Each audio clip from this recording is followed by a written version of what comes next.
Assalamualaikum warahmatullahi wabarakatuh. Halo anak-anakku dimanapun kalian berada. Kita lanjut lagi belajarnya ya mengenai trigonometri. Nah, kali ini kita akan belajar nilai trigonometri di semua kuadran. Kalau kemarin kita kan sudah membahas di kuadran pertama yaitu 0 derajat sampai dengan 90 derajat. Nah, hari ini kita akan belajar di kuadran kedua, ketiga, maupun keempat. Contohnya di kuadran kedua, itu misalnya sudutnya itu 120 derajat. Karena kuadran kedua itu antara 90 sampai 180 derajat. Nah, kuadran ketiga antara 180 derajat sampai 270 derajat ya di sini. Kemudian yang kuadran keempat 270 derajat sampai dengan 360 derajat. Kita perhatikan dulu ya, seperti yang pada pertemuan sebelumnya pada kuadran pertama.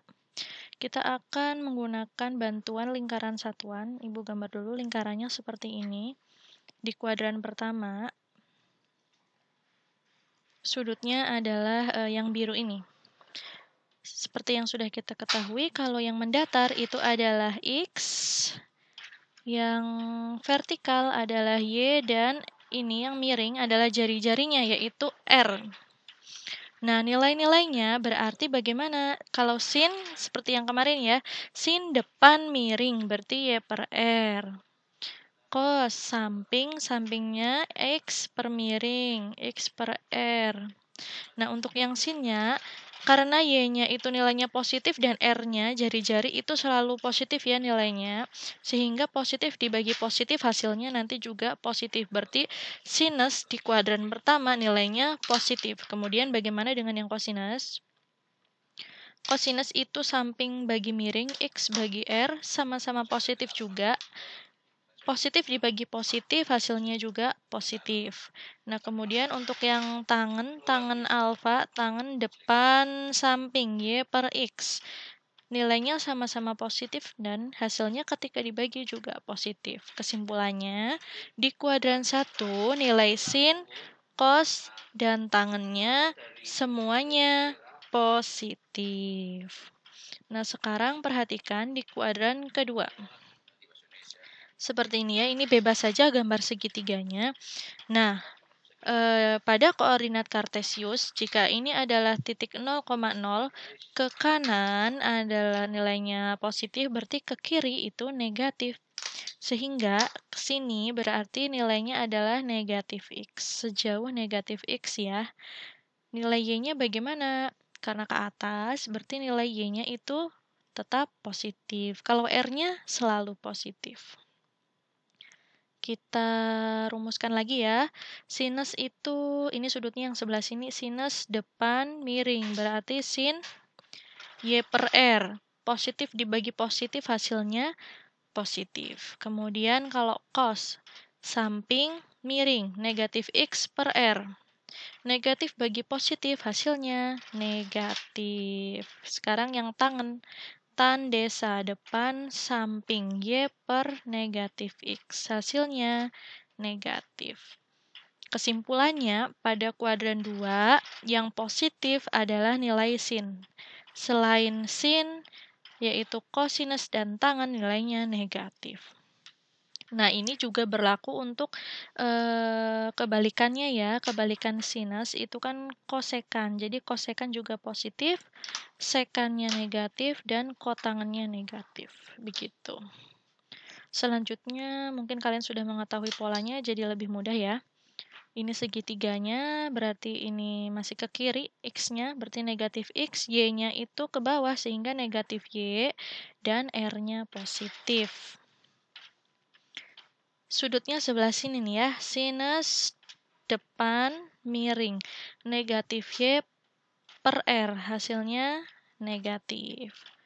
Cos, sampingnya ini negatif X bagi miring, bagi R, negatif bagi positif, negatif. Kemudian yang tangan, depan samping, Depannya negatif Y, sampingnya negatif X. Nah, ini nih ya, negatif dibagi negatif itu hasilnya adalah positif. Berarti selain tangan, yang lainnya itu negatif. Gitu. Yang positif hanya yang tangan. Nah, sekarang di kuadran 4. Nilai X-nya itu ke arah kanan. Ini jadi positif, kemudian Y-nya ke bawah, jadi negatif Y dan R-nya itu tetap positif. Sinus, depan miring, negatif Y bagi R. Hasilnya apa? Negatif dibagi positif, negatif. Kosinus alfa, X per R ya. Samping miring. Positif bagi positif, hasilnya adalah positif. Dan yang terakhir, tangan alfa, tan desa, depan samping negatif Y per X, hasilnya adalah negatif. Dari ini semua, agar mudah untuk mengingatnya, kita simpulkan dulu ya. Di kuadran 1 tadi, semuanya positif. Kita ingat-ingat saja yang di kuadran-kuadran mana nilainya itu positif. Di kuadran 2 tadi yang positif adalah sin. Di kuadran 3 yang positif adalah tangan. Di kuadran 4 yang positif adalah kosinus. Semua sin tan cos gitu ya. Dihafalkan semua sin tan cos. Sin tan cos. Kalau dulu Ibu ketika sekolah untuk menghafalkan ini, Ibu ingat-ingatnya si Intan ngekos gitu. Atau kalian bisa menggunakan istilah lain kalian buat sendiri. Sekarang ke contoh soal. Contoh soal yang pertama. Ibu bacakan dulu soalnya. Diketahui sinus alfa 3/5 dan alfanya itu sudut tumpul. Tentukan tangen alfa. Nah, kata kuncinya di sini. Ada di kalimat alfa sudut tumpul. Nah, kalau sudut tumpul, itu berarti ada di kuadran berapa? Sudut tumpul itu di kuadran kedua ya. Karena kan bentuknya seperti ini. Nah, ini nanti jatuhnya akan di kuadran kedua. Lah, kalau lebih dari 180 derajat yang seperti ini, seret-seret. Nah, ini namanya sudut refleks. Sudut tumpul ada di kuadran kedua. Kita gambarkan dulu segitiganya. Segitiganya segitiga yang biasa saja. Tidak apa-apa. Segitiganya hanya untuk mencari tahu panjang-panjang sisinya dan perbandingannya saja. Jadi bebas segitiganya. Contohnya seperti ini. Sinus alfa, ini alfanya 3/5. Sin, depan miring. Berarti depannya 3, miringnya 5. Kemudian di sini pasti 4. Karena kita ingat triple Pitagorasnya ya. Nah, sekarang, dari kata kunci ini, alfa sudut tumpul itu artinya di kuadran 2. Dan nilai tangen di kuadran 2 adalah negatif. Karena yang positif itu kan sin. Sin yang positif. Berarti selain sin, nilainya adalah negatif. Berarti tangan alfa tan. Depan samping 3/4 tapi nilainya negatif. Begitu ya. Semoga bisa dimengerti. Sekarang contoh yang kedua. Kosinus alfanya sama dengan negatif 12/13. Tangan alfanya bertanda positif. Berarti apa nih? Kosinusnya negatif, tangannya kok positif? Di kuadran berapa ya? Ingat, tadi yang positif berarti kan sin tan cos. Si Intan ngekos. Berarti yang di kuadran ketiga. Bukan kedua ya.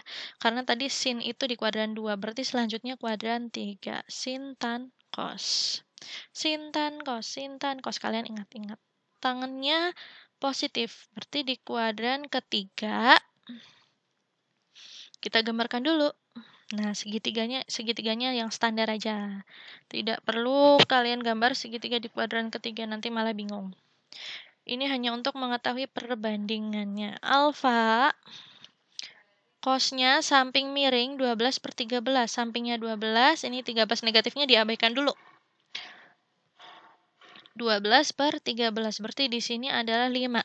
Nilai 5 ini bisa kalian cari juga dengan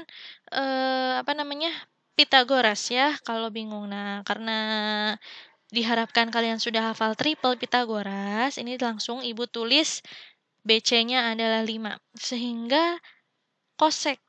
Kosek adalah kebalikan dari sin. Sinnya depan miring, berarti nanti miring depan. Nilainya bagaimana? Karena yang positif hanya tangan, tentu saja sin dan kosekannya itu negatif. Ya.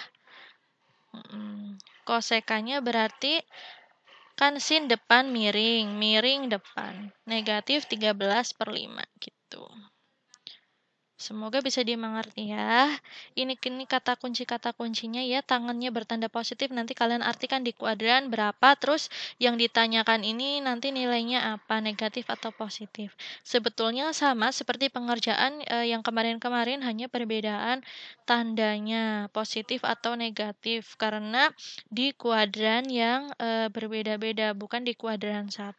Kalau di kuadran 1 tidak usah mikir negatif atau positifnya, karena nilainya pasti positif, begitu. Lanjut contoh yang ketiga.